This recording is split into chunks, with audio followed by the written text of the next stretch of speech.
আসলে বিয়ে করা সবারই ফরজ হয়ে গেছে, কিন্তু আসলে আমরা হয়তো পরিস্থিতির কারণে আসলে বিয়ে করতে পারি না।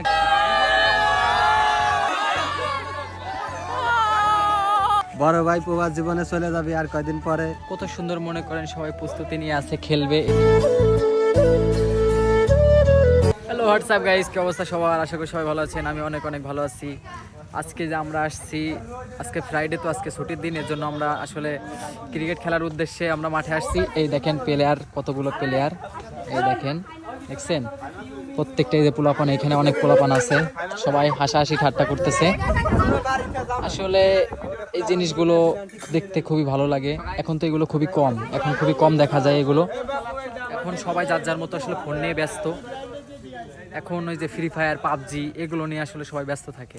খেলার যে একটা আসলে খেলা আস্তে আস্তে মনে করেন মানুষের জীবন থেকে উঠে যাচ্ছে, কিন্তু আমাদের উচিত ছিল কি খেলাটারে মনে করেন সামনের প্রজন্মের জন্য এগিয়ে রাখা, ঠিক আছে? কিন্তু আমরা সেটা আসলে করতে পারি না। আমরা মনে করেন সবাই আসলে কেউ গেম নিয়ে ব্যস্ত, কেউ ফেসবুক নিয়ে ব্যস্ত, কেউ মেসেঞ্জার নিয়ে ব্যস্ত। এই যে আমাদের ইয়াকুব সেই সকালে ঘুম ঘুম চোখ থেকে, ওর চোখে প্রচুর পরিমাণে ঘুম, সেই ঘুমটা উপেক্ষা করে আসলে শুক্রবারে একটু সময় বেশি থাকে, তো এই জন্য আসলে ও প্রচুর পরিমাণে ঘুমায়। কিন্তু আসলে খেলার যে একটা নেশা, এই নেশাটা আসলে আমাদের, সত্য কথা বলতে আমাদের খেলার প্রতি প্রচুর আসলে নেশা, বুঝছেন? জানি না অন্য কারোর কেমন, আমাদের প্রচুর পরিমাণে খেলার নেশা। খেলা মনে হয় যে রক্তে মিশে আছে, বুঝছেন? এই খেলাটার কোনো সময়ের জন্য মনে করেন আমরা দূরে সরাই রাখতে পারি না। সব কিছু বাদ মনে করেন আমাদের যদি খেলা দিয়ে রাখেন, তাহলে মনে করেন আমরা সব সময় মনে করেন দিনটা 24 ঘন্টা আমরা খেলতে পারবো, এরকম একটাই। এই যে আমাদের ইয়াকুব মনে করেন যে সকালবেলা ঘুম থেকে উঠে চলে আইছো, তোমার এই যে তুমি যে সকালে ঘুম থেকে উঠে আইছো, তোমার অনুভূতিটা কেমন? আমার খেলার প্রতি অনেক আগ্রহ, তারপরেও আমি অনেক অসুস্থ, তারপরে আমি চলে আসছি খেলার জন্য। এসে দেখি মাঠে কেউ নাই, আমার মাজায় টান খাইছি কালকে। মাজায় টান খাইছো কো দেখি। আরে গাইস, ওর মাথায় ঠান্ডা লাগছে। তারপরে আবার মনে করেন যে ঠান্ডা লাগছে, অনেক অসুস্থ, তারপরেও আমি খেলার জন্য চলে আসি, যে খেলতে হবে। খেলাধুলাই সবকিছু জীবনে, নারী কিছুই না। হ্যাঁ, আসলে এটা কিন্তু সত্য কথা। এই জিনিসটা আসলে যদি সবাই মেনে চলে, তাহলে মনে করেন ভবিষ্যৎ প্রজন্মটা আরো সামনের দিকে এগিয়ে যাবে। এখন আসলে সবাই আসলে এই যে খেলাধুলা বাদ দিয়ে আসলে মেয়ে নিয়ে ব্যস্ত থাকে, এটা কিন্তু আসলে ঠিক না। কত সুন্দর মনে করেন সবাই প্রস্তুতি নিয়ে আছে খেলবে। এই যে দেখেন কত সুন্দর সবার প্রস্তুতি, সবাই যার যার মতো আলোচনা করতেছে, গল্প করতেছে। একটু পরে খেলা শুরু হবে। দেখেন এই যে আমাদের হাবিব, তুমি কি খেলবা? ক্রিকেট খেলবা? তো গাইস, এই যে আমাদের লিথারি, আমাদের ক্রিকেটের লিথারি, ওর জন্য সবাই দোয়া করবেন। ও আর কিছুদিন পরে আসলে বাইরে চলে যাচ্ছে। আমাদের অনেক স্নেহের আমার কাকা, আমরা ওকে প্রচুর পরিমাণে ভালোবাসি, ও আমাদেরকে প্রচুর পরিমাণে ভালোবাসে, আমাদের স্নেহ করে। কিন্তু একদিন কিলে ফার্স্টে ছিল। সরি, এইটা এখন আসলে বলতে চাচ্ছি না, এটা বলা এখন ঠিক না। এখন আসলে আপনারা ওর জন্য খুবই দোয়া করবেন। ও যেন মনে করেন ওর জীবনটা আসলে ও যেন সাকসেসফুল হয়। ওর যে একটা মনের একটা আশা আকাঙ্ক্ষা আছে, সেটা যেন পূরণ করে দেয়। তুমি যে বাইরে চলে যাচ্ছ, যে আমাদের রাইখে, এই যে খেলাধুলা, এগুলো কি তুমি মিস করবা না? অবশ্যই অনেক অনেক মিস করব। দূরিত্বে নেই। তোমার অনুভূতিটা কেমন, তুমি একটু বলে দাও। আলহামদুলিল্লাহ, আমার অনুমতি ভালো। আলহামদুলিল্লাহ, আমার অনুমতি ভালো। অনুমতি ভালো, অনুভূতি ভালো। তারপরেও তোমরা রইছো এলাকায়, সবকিছু দিয়ে শুনে রাখো, এলাকায় যেন কোনো গ্যাঞ্জাম ট্যাঞ্জাম না হয়। আর গ্যাঞ্জাম হলেও তোমরা থাইকে সবাই একটু দেখে শুনে রাখো, ঠিক আছে? আচ্ছা, যে গ্যাঞ্জাম যদি বাদ দিয়ে কি তোমার কি ফোন দিব? তুমি কি আসতে পারবে? আমি ফোন টোন দিও, আমার টুলাবান আছে, সবাই দিও পুরা সবকিছু দেখো। আসলে গাইস, ওর মন মানসিকতা আসলে অনেক ভালো, বুঝছেন? আসলে সামনে বললে এটা আসলে কেমন হয়ে যায়, কিন্তু আসলে অনেক ভালো একটা ছেলে। আল্লাহ যেন ওকে সবসময় সুস্থ রাখে, ও যেন সবসময় হ্যাপি থাকে, এই দোয়াটাই করি। বড় ভাই প্রবাস জীবনে চলে যাবি আর কয়দিন পরে, কিন্তু আমি মনে করছিলাম যে একটা বিয়ে শাদী করে থুয়ে যাবি, আর হইলো না। আর কি করার, বড় ভাই যাচ্ছে, দোয়া করি সে যেন ভালো বিয়ে শাদী করে থুয়ে যাব। আমরা কি এতই কাকা মনে করি আমাদের দেখে তো কি এক ফুটের বিশ্বাস নাই কাকা তোর আমাদের প্রতি কাকা? সেই কাকা তুই এই কথা কাকা তুই কইতে পারলি কাকা?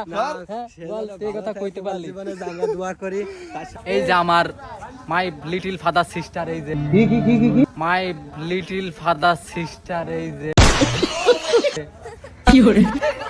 আমার কাকা দেখেন, সে কিন্তু আমার সাথে একবারে মনে করেন প্রায় 1 ফুট, কাকা 1 ফুট হবে না, 1 ফুট লম্বা, ঠিক আছে গাইস। এই যে আমার কাকা কিন্তু মনে করেন আমার থেকে ছোট, কিন্তু সে অল্প বয়সে কিন্তু বিয়ে করছে। আসলে বিয়ে করা সবারই ফরজ হয়ে গেছে, কিন্তু আসলে আমরা হয়তো পরিস্থিতির কারণে আসলে বিয়ে করতে পারি না, কিন্তু আমার কাকা বিয়েটা সারিয়ে নিয়েছে। ওটা দেখে আমরা খুবই অনুপ্রাণিত হয়েছি। এজন্য আমরা নেক্সট টার্গেট করছি, মনে করেন যে ওর কাকা তোমার শাশুড়ির কি হয় আমার হিসাব কর কি হয় কাকা, তোমার শাশুড়ি কি হয়? এই বিয়ে নিতে হয় মনে হয়। বিয়ে নয়। তো কাকা তোমার বিয়ে নিয়ে মনে করো আমাদের সাথে একটু সিস্টেম করে দাও, আমরা একটা লাইন গার্ড করি, এখানে তো মনে আমরা হয় যে- বেকার ছেলে। শাশুড়ি তো হয় না, মানে তোর নীলি পারে নিতে হলো আমার শালি। শালি শালি তো মনে করছে ছোট, শালি করছে সরি বলেছে আর মনে করছে তো গাইস ও কিন্তু আমার কাকা, মানে ওর বউ আমার কাকি, ওর ওর ওর শালি মানে আমার খালা, ওর খালা রে দিতে যাচ্ছে।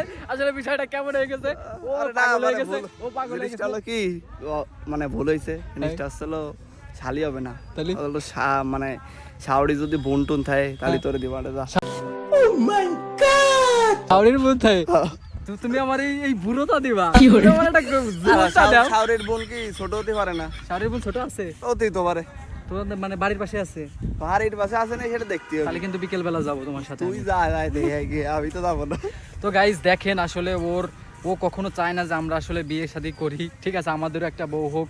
কারণ মনে করেন আমাদের যদি বউ হয় তাহলে মনে করেন হয়তো আমরা বোর চাপে পড়ে হয়তো ওকে ভুলে যাব, হয়তো এই ইটা নিয়ে হয়তো আমাদেরকে বিয়ে দিতে চাচ্ছে না কাকা, তাই তো নাকি? হ্যাঁ। হ্যাঁ সত্য কথা। আসলে কি মনে কর যে তোকে যে বিয়ে দেবো, মানে তোরা মনে কর যে অকাম করে বেড়াইস, পকেল মাস্টার কি মি চালাইছে এগুলো কি হবি তোকে ক?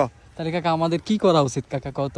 মানে তোরা এই যে কাশ ফুল হয়েছে চারপাশে, এনে মনে কর যে যদি একটা গেট দিস গেট মেট দিয়ে মনে কর যে যদি একটা টিকিটের ব্যবস্থা করিস, ছোটখাটো একটা রুম মুম করে দিবি টাকের। আচ্ছা ঠিক আছে, তুমি বলছো, আমি এটা মাথায় রাখলাম। আমি ভাবতেছি যে ওই সাইডে একটা গেট দেবো, গেটটা সুন্দর মতো করব, আর গেটে কাকা দারোয়ান হিসেবে তোরে রাখবো। তো গাইস আজকে সবাই মিলে আমরা এক জায়গায় হয়েছি, এর জন্য এই যে আমরা এখন পিক তুলবো। এই যে সবাই রেডি হচ্ছে, দেখেন সবাই দাঁড়ায় বসতেছে, রেডি হচ্ছে, এখন ছবি তোলা হবে।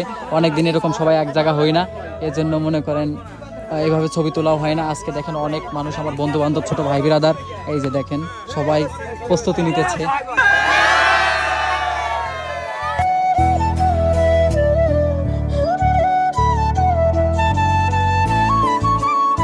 তো অবশেষে আমাদের আসলে যে আড্ডাটা শেষ হলো। এখন সবাই যার যার মতো বাসায় চলে যাবে, কারণ আজান দিছে। নামাজের সময় আসলে শুক্রবারের সময়টা আসলে খুবই কম, এর জন্য আমরা এখন সবাই বাসায় চলে যাবো। আয় আয় আয় সবাই আয়, সবাই আয়। তো গাইস আজকের ভিডিওটা এই পর্যন্তই। তো ভিডিওটা কেমন হয়েছে কমেন্টে জানাবেন, আর আমাদের ভিডিও লাইক, কমেন্ট এবং শেয়ার করতে ভুলবেন না। সবাই ভালো থাকবেন, সুস্থ থাকবেন, আল্লাহ হাফেজ।